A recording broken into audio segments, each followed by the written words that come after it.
ಲೋಕಸಭಾ ಚುನಾವಣೆಗೆ ದಿಂಗಾಲೇಶ್ವರ ಶ್ರೀಗಳು ಈ ಬಾರಿ ಸ್ಪರ್ಧೆಯನ್ನ ಮಾಡ್ತಾ ಇದ್ದಾರೆ ಅನ್ನುವಂಥ ವಿಚಾರಕ್ಕೆ ಸಂಬಂಧಪಟ್ಟಂತೆ ಸಂತೋಷ್ ಲಾಡ್ ಇದರ ಬಗ್ಗೆ ಕೂಡ ಮಾತನಾಡಿದ್ದಾರೆ. ದಿಂಗಾಲೇಶ್ವರ ಶ್ರೀ ಒಂದು ಸಮಾಜಕ್ಕೆ ಸೀಮಿತವಾದವರಲ್ಲ, ಶ್ರೀಗಳ ಸ್ಪರ್ಧೆಯ ಎಫೆಕ್ಟ್ ಫಲಿತಾಂಶದ ದಿನವೇ ಆಗತ್ತೆ ಅಂತ ಧಾರವಾಡದಲ್ಲಿ ಕಾರ್ಮಿಕ ಸಚಿವ ಸಂತೋಷ್ ಲಾಡ್ ಹೇಳಿಕೆಯನ್ನು ಕೊಟ್ಟಿದ್ದಾರೆ. ಯಾರಿಗೆ ಕಮ್ಮಿ ಯಾರಿಗೆ ಜಾಸ್ತಿ ಆಗತ್ತೆ ಅಂತಲೂ ಕೂಡ ಹೇಳಕ್ಕೆ ಆಗೋದಿಲ್ಲ ಅಂತ ಹೇಳಿದರು. ಸೊ ಇಂತಹ ಪ್ರಯೋಗದ ಬಗ್ಗೆ ನಮಗೆ ಅನುಭವವೂ ಕೂಡ ಇಲ್ಲ. ಸೊ ಲಿಂಗಾಯತರೆಲ್ಲರೂ ಬಿಜೆಪಿಗೆ ಹಾಕ್ತಾರೆ ಅನ್ನೋದು ಕೂಡ ಸುಳ್ಳು, ಅಂದರೆ ಆ ಥರನೂ ಕೂಡ ಹೇಳಕ್ಕೆ ಆಗೋದಿಲ್ಲ ಅಂತ. ಸೊ ಅವರಿಗೆ ಧಾರವಾಡ ಜಿಲ್ಲೆಯಲ್ಲಿ ಲಕ್ಷಾಂತರ ಜನ ಭಕ್ತರಿದ್ದಾರೆ. ಸೊ ಚೆನ್ನಾಗಿ ಮಾತನಾಡುವಂಥ ಶಕ್ತಿ ಅವರಿಗಿದೆ. ಸೊ ಇದು ಮೊದಲ ಪ್ರಯೋಗ. ಸೊ ಇದು ಯಾವ ರೀತಿ ರಿಸಲ್ಟ್ ಕೊಡುತ್ತೆ ಅನ್ನೋದನ್ನು ನಾವು ತೀರ್ಮಾನ ಮಾಡಲಿಕ್ಕೆ ಆಗೋದಿಲ್ಲ. ಸೊ ನಾವು ಅವರ ಆಶೀರ್ವಾದದೊಂದಿಗೆ ಚುನಾವಣೆಗೆ ಸ್ಪರ್ಧೆಯನ್ನು ಮಾಡ್ತಾ ಇದ್ದೀವಿ ಅಂತ ಲೋಕಸಭಾ ಚುನಾವಣೆಯ ಈ ಒಂದು ಚುನಾವಣೆಗೆ ದಿಂಗಾಲೇಶ್ವರ ಸ್ವಾಮೀಜಿಯವರ ಸ್ಪರ್ಧೆಯ ವಿಚಾರವಾಗಿ ಧಾರವಾಡದಲ್ಲಿ ಕಾಂಗ್ರೆಸ್ ಸಚಿವ ಸಂತೋಷ್ ಲಾಡ್ ಈ ರೀತಿಯಾಗಿ ಪ್ರತಿಕ್ರಿಯೆಯನ್ನು ಕೊಟ್ಟಿದ್ದಾರೆ. ಅಂದರೆ ಒಂದು ಸಮುದಾಯ ನಮ್ಮ ಪರವಾಗಿ ಇದೆ ಅಂದಾಗ ಆ ಸಮುದಾಯದಿಂದಲೇ ನಾವು ಗೆಲ್ತೀವಿ ಅನ್ನೋದು ಶುದ್ಧ ಸುಳ್ಳು ಅಂತ ಹೇಳಿದರು. ಸೊ ಇದರ ಎಫೆಕ್ಟ್ ಯಾವಾಗ ಗೊತ್ತಾಗತ್ತೆ ಅಥವಾ ಇದರ ರಿಸಲ್ಟ್ ಗೊತ್ತಾಗೋದು ಯಾವಾಗ? ಚುನಾವಣೆಯ ಫಲಿತಾಂಶ ಯಾವಾಗ ಬರುತ್ತಲ್ಲ ಅದಾದ ನಂತರ ಗೊತ್ತಾಗತ್ತೆ ಅಂತ ಹೇಳಿದರು. ಸ್ವಾಮೀಜಿಯವರು ಕೇವಲ ಒಂದು ಸಮಾಜಕ್ಕೆ ಸೀಮಿತ ಇರತಕ್ಕಂಥವ್ರಲ್ಲ, ಅವರಿಗೆ ಲಕ್ಷಾಂತರ ಜನರು ಇಡೀ ಕರ್ನಾಟಕದಲ್ಲಿ ಧಾರವಾಡ ಜಿಲ್ಲೆಯಲ್ಲಿ ಅವರ ಭಕ್ತರಿದ್ದಾರೆ. ಆಮೇಲೆ ಭಾಳ ಚೆನ್ನಾಗಿ ಮಾತನಾಡ್ತಾರೆ ಕೂಡ. ಎಸ್ ದೊಡ್ಡ ಗ್ರೇಟ್ ವೆಕ್ಯಾಬುಲರಿ ಮಾತನಾಡ್ತಕ್ಕಂಥ ಶಕ್ತಿನೂ ಇದೆ. ಇದು ಮೊದಲನೇ ಬಾರಿ ಲಿಟಮಸ್ ಟೆಸ್ಟ್. ಇದು ಮೊದಲನೇ ಬಾರಿ ಲಿಟಮಸ್ ಟೆಸ್ಟ್ ಅಂತ ಹೇಳ್ತೀವಿ ನಾವು.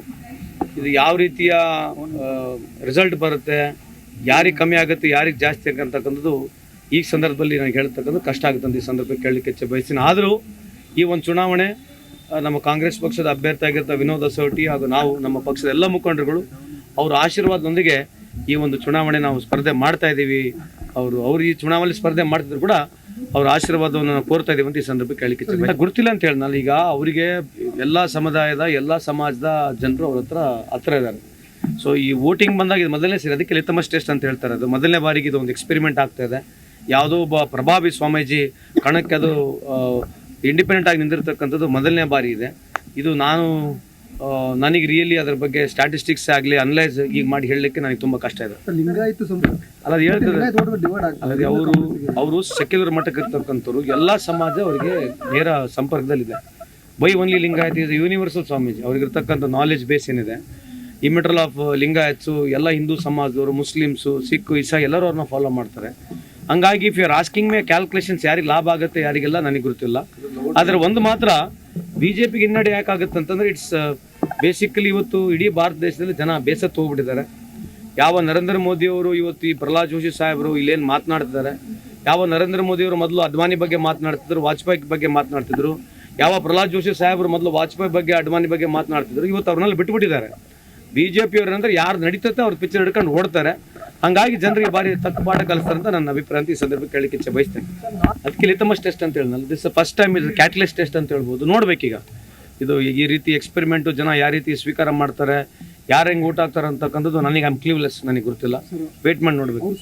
ಹೇಳ್ನಲ್ಲ ಈಗ ಅವ್ರು ನಿಂದಿರೋದ್ರಿಂದ ಯಾವ ರೀತಿ ಲೆಕ್ಕಾಚಾರ ಆಗುತ್ತೆ ನನಗೆ ಮಾಹಿತಿ ಇಲ್ಲ. ಸೊ ರಿಸಲ್ಟ್ ಬಂದಮೇಲೆ ಗೊತ್ತಾಗೋದು. ಅಲ್ಲಿವರೆಗಿನ ಮುಂಚೆ ಹೇಳ್ತಕ್ಕಂಥದಕ್ಕೂ ಯಾವುದು ಸ್ಟ್ಯಾಟಿಸ್ಟಿಕ್ಸ್ ಇಲ್ಲ ನನ್ನ ಹತ್ರ, ಯಾವುದು ಪಾಸ್ಟ್ ಎಕ್ಸ್ಪೀರಿಯನ್ಸ್ ಕೂಡ ಇಲ್ಲ. ಅದೇ ಹೇಳ್ತನಲ್ಲ, ಈಗ ಅದೇ ಸಮುದಾಯದ ಓಟ್ ತೊಳ್ತಾರೆ ಅಂತ ಏನು ಗ್ಯಾರಂಟಿ? ಯಾಕಂದ್ರೆ is very popular among everybody. ಹಂಗೆ ಹೇಳೋದು ತಪ್ಪಾಗುತ್ತೆ. ಆಮೇಲೆ why do you feel Lingayat ಸಮಾಜ ಬರೀ ಬಿಜೆಪಿಗೆ ಆಗ್ತಾರೆ ಅಂತ ಹೆಂಗೆ ಹೇಳ್ತೀರಿ ನೀವು? So I disagree with you. ಒಂದು ಐಡಿಯಾಲಜಿ ವೋಟಿಂಗ್ ಇದ್ದೇ ಇರ್ತದೆ. ಕೆಲವು ಸಂದರ್ಭದಲ್ಲಿ ಎಲ್ಲ ವೋಟರ್ಸು ಟ್ರಾನ್ಸಿಟ್ ಫಾರ್ಮ್ನಾಗಿರ್ತಾರೆ. ಯಾವ ಸಮಾಜದವ್ರು ಯಾವ ಎಲೆಕ್ಷನ್ಗೆ ಎಲ್ಲ ಆಗ್ತಾರೆ ಗೊತ್ತಾಗೋದಿಲ್ಲ. So we have to wait and watch. Every time it's a ಟ್ರಾನ್ಸಿಟ್ನಲ್ಲಿ ವೋಟರ್ಸ್ ಇರ್ತಾರೆ. So we have to wait and watch. Election ಒಂಥರ ಡಿಫ್ರೆಂಟ್ ಆದಂಥ ಚುನಾವಣೆ ಇದೆ. We have to wait and watch. ಇಲ್ಲ ಅವರು ಏನಾಗಿತ್ತು, ನಾವು ಆಲ್ರೆಡಿ ಕ್ಯಾನ್ವಸ್ ಚಾಲು ಮಾಡಿಬಿಟ್ಟಿದ್ವಿ. ಯಾರ್ದು ವಿನೋದ್ ಅಸೋಟಿ ಅದು ಕ್ಯಾನ್ವಸ್ ಚಾಲು ಮಾಡಿದ್ವಿ. ಅವಾಗ ಅವರು ರಾಜಕೀಯ ನಿರ್ಣಯಗಳನ್ನ ತಗೊಳ್ತಾ ಇದ್ರು. ಹಂಗಾಗಿ ಅವ್ರಿಗೆ ನೇರವಾಗಿ ಸಂಪರ್ಕ ಮಾಡೋಕ್ಕೆ ಬರಲಿಲ್ಲ. ಆದರೆ ನಮ್ಮ ಫೀಲರ್ಸು ಅವ್ರ ಫೀಲಿಂಗ್ಸ್ ನಮಗೆ ಅರ್ಥ ಆಗ್ತಾ ಇತ್ತು. ಬಟ್ ವಿ ವರ್ ಹೆಲ್ಪ್ಲೆಸ್ ಅಷ್ಟು. ಬಟ್ ದಿಂಗಾಲೇಶ್ವರ ಸ್ವಾಮೀಜಿಯವರು ಕೇವಲ ಒಂದು ಸಮಾಜಕ್ಕೆ ಸೀಮಿತ ಇರತಕ್ಕಂಥವ್ರಲ್ಲ, ಅವರಿಗೆ ಲಕ್ಷಾಂತರ ಜನರು ಇಡೀ ಕರ್ನಾಟಕದಲ್ಲಿ ಧಾರವಾಡ ಜಿಲ್ಲೆಯಲ್ಲಿ ಅವರ ಭಕ್ತರಿದ್ದಾರೆ. ಆಮೇಲೆ ಭಾಳ ಚೆನ್ನಾಗಿ ಮಾತನಾಡ್ತಾರೆ ಕೂಡ.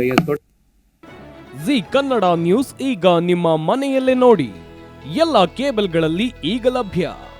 ಸನ್ Direct 292, Jio TV 1334, U Digital 162, City Cable 51, GTPL 17, Abhishek cables 821, Rock Line telecommunication 51, Shri Basaveshwara number 60, Vinayaka digital number 53, In Digital number 896ರಲ್ಲಿ.